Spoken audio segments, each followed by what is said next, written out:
ನಮಸ್ಕಾರ.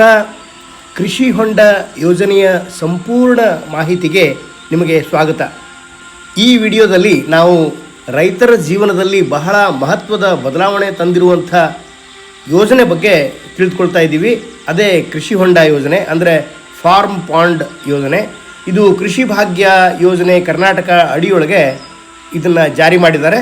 ನಮ್ಮ ಕರ್ನಾಟಕದಲ್ಲಿ ಬಹಳಷ್ಟು ರೈತರು ಮಳೆ ಮೇಲೆ ಅವಲಂಬಿತರಾಗಿದ್ದಾರೆ.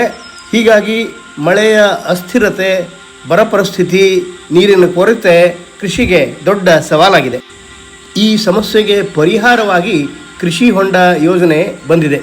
ಈ ಯೋಜನೆಯಡಿಯಲ್ಲಿ ಸರ್ಕಾರ ರೈತರಿಗೆ ತಮ್ಮ ಹೊಲದಲ್ಲೇ ಹೊಂಡ ತೋಡೋದಕ್ಕೆ ಅನುದಾನವನ್ನು ನೀಡುತ್ತದೆ. ಇದು ರೈತರಿಗೆ ಬಹು ದೊಡ್ಡ ಸಹಾಯವಾಗಿದೆ. ಕೃಷಿ ಹೊಂಡ ಅಂದರೆ ಮಳೆ ನೀರನ್ನು ಸಂಗ್ರಹಿಸಲಿಕ್ಕಾಗಿ ಹೊಲದಲ್ಲೇ ತೋಡೋ ಒಂದು ದೊಡ್ಡ ಹೊಂಡ. ಮಳೆ ಬಂದಾಗ ನೀರು ವ್ಯರ್ಥವಾಗಿ ಹರಿದು ಹೋಗದಂತೆ ಈ ಹೊಂಡದಲ್ಲಿ ಸಂಗ್ರಹ ಮಾಡಿ ಇಟ್ಕೊಳ್ಬಹುದು. ಕೃಷಿ ಹೊಂಡ ನಿರ್ಮಾಣಕ್ಕಾಗಿ ಮೊದಲು ಜಮೀನಿನಲ್ಲಿ ಸೂಕ್ತವಾದ ಜಾಗವನ್ನು ಆಯ್ಕೆ ಮಾಡಬೇಕಾಗ್ತದೆ. ಕೃಷಿ ಹೊಂಡದ ನಿರ್ಮಾಣವನ್ನು ಆರಂಭ ಮಾಡೋದಕ್ಕಿಂತ ಮೊದಲು ನಾವು ಕೃಷಿ ಇಲಾಖೆಯ ಅಧಿಕಾರಿಗಳ ಮಾರ್ಗದರ್ಶನದಲ್ಲಿ ಸೂಕ್ತವಾದ ಸ್ಥಳವನ್ನು ಆರಿಸಿಕೊಂಡ್ವಿ. ಅದಾದ ನಂತರ 18 ಮೀಟರ್ ಬೈ 18 ಮೀಟರ್ ಅಳತೆಯ ಕೃಷಿ ಹೊಂಡ ನಿರ್ಮಾಣಕ್ಕಾಗಿ ಯೋಜನೆಯನ್ನು ಸಿದ್ಧಪಡಿಸಲಾಯಿತು. ಜಮೀನಿನ ಸ್ವಭಾವ, ನೀರು ಹರಿಯೋ ದಿಕ್ಕು ಮತ್ತು ಸಂಗ್ರಹಣೆಗೆ ಅನುಕೂಲವಾಗುವ ರೀತಿಯನ್ನು ಗಮನದಲ್ಲಿಟ್ಕೊಂಡು ಸ್ಥಳವನ್ನು ಅಂತಿಮಗೊಳಿಸಲಾಯಿತು. ಅಳತೆಗಳನ್ನು ನಿಖರವಾಗಿ ಗುರುತು ಹಾಕಲಾಯಿತು. ಈ ಪ್ರಾಥಮಿಕ ಹಂತ ಕೃಷಿ ಹೊಂಡದ ಯಶಸ್ವಿ ನಿರ್ಮಾಣಕ್ಕೆ ಬಹಳ ಮುಖ್ಯವಾಗಿದೆ. ನಂತರ ಯಂತ್ರಗಳ ಸಹಾಯದಿಂದ ಹೊಂಡವನ್ನು ತೋಡಲಾಗ್ತದೆ. ಭಾರತೀಯ ಸಂಸ್ಕೃತಿಯಲ್ಲಿ ಯಾವುದೇ ನಿರ್ಮಾಣ ಕಾರ್ಯವನ್ನು ಆರಂಭಿಸೋ ಮೊದಲು ಭೂಮಿ ಪೂಜೆ ಮಾಡೋ ಸಂಪ್ರದಾಯವಿದೆ. ಭೂಮಿಯನ್ನು ತಾಯಿಯ ರೂಪದಲ್ಲಿ ಕಾಣುವ ನಮ್ಮ ಪರಂಪರೆಯಲ್ಲಿ ಭೂಮಿಯನ್ನು ಅಗೆಯುವ ಮೊದಲು ಆಕೆಯ ಆಶೀರ್ವಾದವನ್ನು ಪಡೆಯುವುದು ಅತ್ಯಂತ ಪವಿತ್ರ ಕಾರ್ಯವೆಂದು ಪರಿಗಣಿಸಲಾಗಿದೆ. ಭೂಮಿ ಪೂಜೆಯ ಮೂಲಕ ಭೂಮಾತೆಗೆ ಕೃತಜ್ಞತೆ ಸಲ್ಲಿಸಲಾಗ್ತದೆ. ಧಾರ್ಮಿಕ ನಂಬಿಕೆಯ ಪ್ರಕಾರ ಭೂಮಿ ಪೂಜೆ ಮಾಡೋದರಿಂದ ಸ್ಥಳದಲ್ಲಿಯ ನಕಾರಾತ್ಮಕ ಶಕ್ತಿಗಳು ದೂರವಾಗಿ ಸಕಾರಾತ್ಮಕ ಶಕ್ತಿಗಳು ಹೆಚ್ಚುತ್ತವೆ.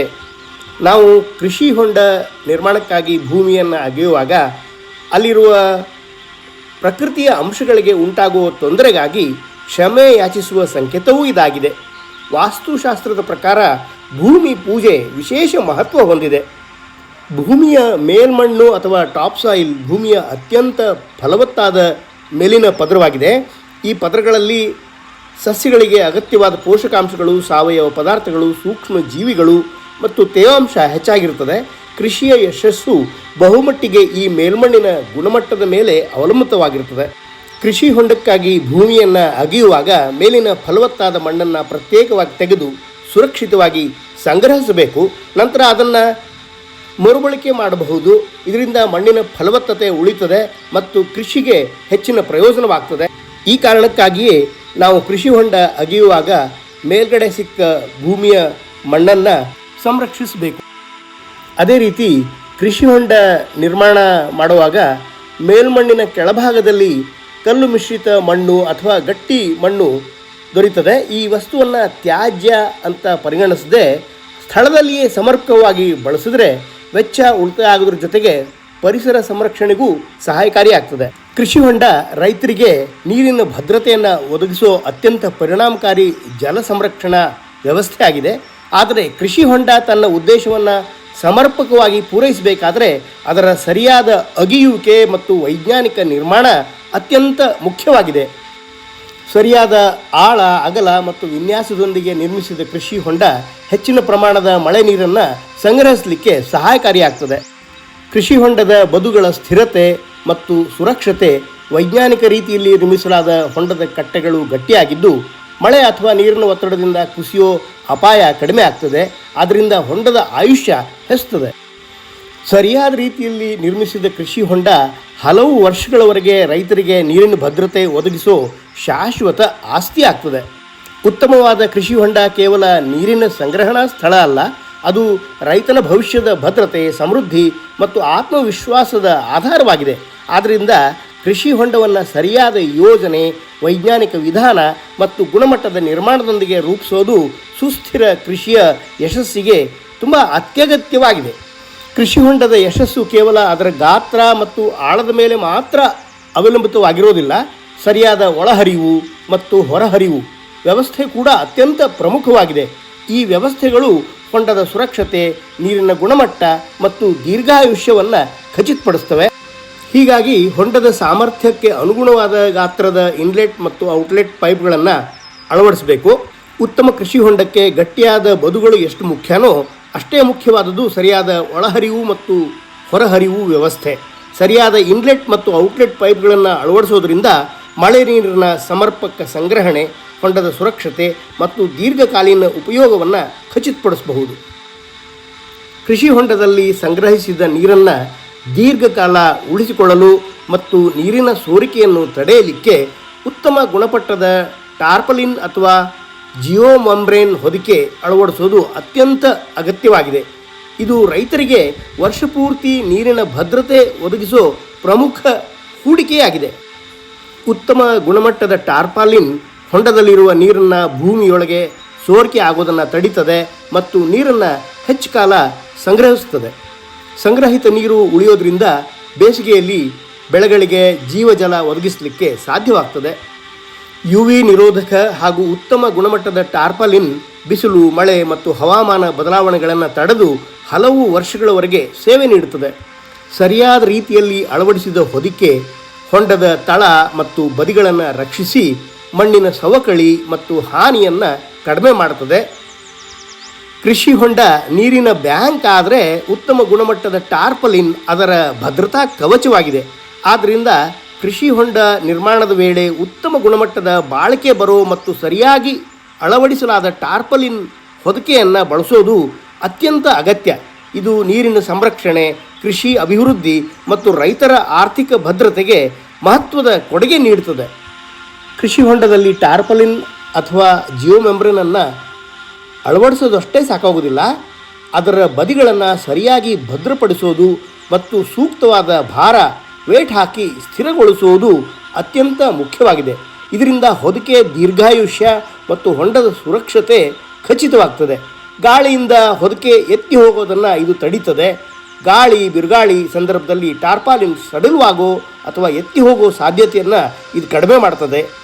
ಬದಿಗಳಲ್ಲಿ ಕಲ್ಲು ಮತ್ತು ಮಣ್ಣು ತುಂಬಿದ ಚೀಲಗಳನ್ನು ತೂಕವಾಗಿ ಬಳಸೋದ್ರಿಂದ ಅದು ದೃಢವಾಗಿ ನೆಲೆಗೊಳ್ಳುತ್ತದೆ.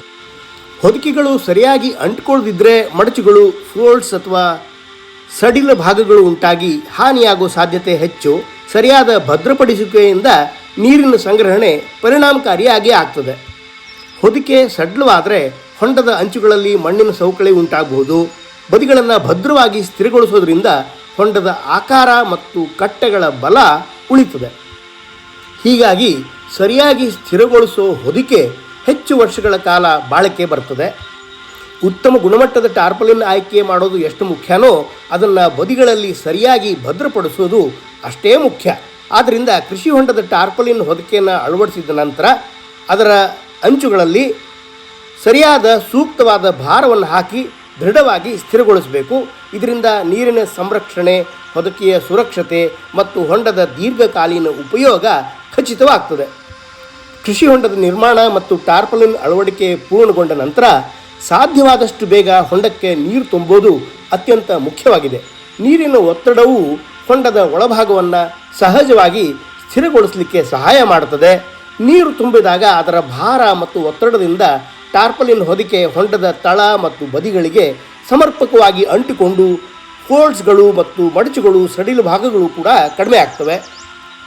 ನೀರಿನ ಒತ್ತಡ ಟಾರ್ಪಲಿನ್ ಮತ್ತು ಮಣ್ಣಿನ ನಡುವಿನ ಸಂಪರ್ಕವನ್ನು ಉತ್ತಮಗೊಳಿಸಿ ಬದಿಗಳಲ್ಲಿ ಉಂಟಾಗಬಹುದಾದ ಸಡಲಿಕೆ ಮತ್ತು ಜಾರುವಿಕೆಯನ್ನು ತಡೀತದೆ. ಹೀಗಾಗಿ ಖಾಲಿ ಹೊಂಡದಲ್ಲಿ ಗಾಳಿ ಟಾರ್ಪಾಲಿನನ್ನು ಎತ್ತುವ ಮತ್ತು ಅಲುಗಾಡಿಸುವ ಸಾಧ್ಯತೆ ಹೆಚ್ಚು. ನೀರು ತುಂಬಿದ ನಂತರ ಈ ಅಪಾಯ ಬಹಳಷ್ಟು ಕಡಿಮೆ ಆಗ್ತದೆ. ಆರಂಭಿಕ ಹಂತದಲ್ಲೇ ನೀರು ತುಂಬೋದ್ರಿಂದ ಯಾವುದೇ ಸೋರಿಕೆ, ಹಾನಿ ಅಥವಾ ಅಳವಡಿಕೆ ದೋಷಗಳಿದ್ದರೆ ಅವುಗಳನ್ನು ಸುಲಭವಾಗಿ ಗುರುತಿಸಿ ಸರಿಪಡಿಸಬಹುದು. ಕೃಷಿ ಹೊಂಡವು ರೈತರಿಗೆ ಅಮೂಲ್ಯ ಜಲಸಂಪನ್ಮೂಲವಾಗಿದ್ದರೂ ಅದರ ಸುತ್ತಮುತ್ತ ಸೂಕ್ತ ಸುರಕ್ಷತಾ ಕ್ರಮಗಳನ್ನು ಕೈಗೊಳ್ಳೋದು ಅತ್ಯಗತ್ಯವಾಗಿದೆ. ಹೊಂಡದ ಸುತ್ತ ಬೇಲಿ ನಿರ್ಮಿಸೋದ್ರಿಂದ ಮಾನವ ಮತ್ತು ಪ್ರಾಣಿಗಳ ಅನಗತ್ಯ ಪ್ರವೇಶವನ್ನು ತಡೆದು ಅಪಘಾತಗಳ ಸಾಧ್ಯತೆಯನ್ನು ಕಡಿಮೆ ಮಾಡಬಹುದು. ಮಕ್ಕಳು, ವೃದ್ಧರು ಅಥವಾ ಹೊಂಡದ ಬಗ್ಗೆ ಅರಿವಿಲ್ಲದ ವ್ಯಕ್ತಿಗಳು ಅಜಾಗರೂಕತೆಯಿಂದ ಹೊಂಡದ ಬಳಿ ಹೋಗಿ ಅಪಾಯಕ್ಕೆ ಒಳಗಾಗುವುದನ್ನು ಬೇಲಿ ತಡೀತದೆ. ಜಾನುವಾರುಗಳು ಹೊಂಡದೊಳಗೆ ಇಳಿದು ಅಪಾಯಕ್ಕೆ ಒಳಗಾಗುವುದನ್ನು ಬೇಲಿ ತಡೀತದೆ. ಜನರು ಅಥವಾ ಜಾನುವಾರುಗಳು ಹೊಂಡದ ಬದಿಗಳಲ್ಲಿ ಸಂಚರಿಸುವುದರಿಂದ ಟಾರ್ಪಲಿನ್ ಹೊದಿಕೆ ಮತ್ತು ಕಟ್ಟೆಗಳಿಗೆ ಹಾನಿಯಾಗುವ ಸಾಧ್ಯತೆ ಇರ್ತದೆ. ಬೇಲಿ ಇದನ್ನು ತಡೀತದೆ. ಹೀಗಾಗಿ ಕೃಷಿ ಹೊಂಡದ ಸುತ್ತಲಿನ ಬೇಲಿ ರಕ್ಷಣೆಯ ಭದ್ರ ಕವಚವಾಗಿದೆ. ಆದ್ದರಿಂದ ಪ್ರತಿಯೊಂದು ಕೃಷಿ ಹೊಂಡದ ಸುತ್ತ ಸೂಕ್ತ ಎತ್ತರದ ಬೇಲಿ, ಸುರಕ್ಷತಾ ತಡೆಗೋಡೆ ಮತ್ತು ಎಚ್ಚರಿಕೆ ಫಲಕಗಳನ್ನು ಅಳವಡಿಸುವುದು ಅತ್ಯಗತ್ಯ. ಇದು ಮಾನವ ಹಸ್ತಕ್ಷೇಪವನ್ನು ನಿಯಂತ್ರಿಸಿ ಅಪಘಾತಗಳನ್ನು ತಡೆದು ಹೊಂಡದ ದೀರ್ಘಕಾಲೀನ ಸುರಕ್ಷತೆಯನ್ನು ಖಚಿತಪಡಿಸ್ತದೆ. ವಿಡಿಯೋ ಉಪಯುಕ್ತವಾಗಿದೆ ಅನಿಸಿದರೆ ಲೈಕ್ ಮಾಡಿ, ಶೇರ್ ಮಾಡಿ, ಸಬ್ಸ್ಕ್ರೈಬ್ ಮಾಡಿ. ಧನ್ಯವಾದಗಳು. ಜೈ ಜವಾನ್, ಜೈ ಕಿಸಾನ್, ಜೈ ಹಿಂದ್.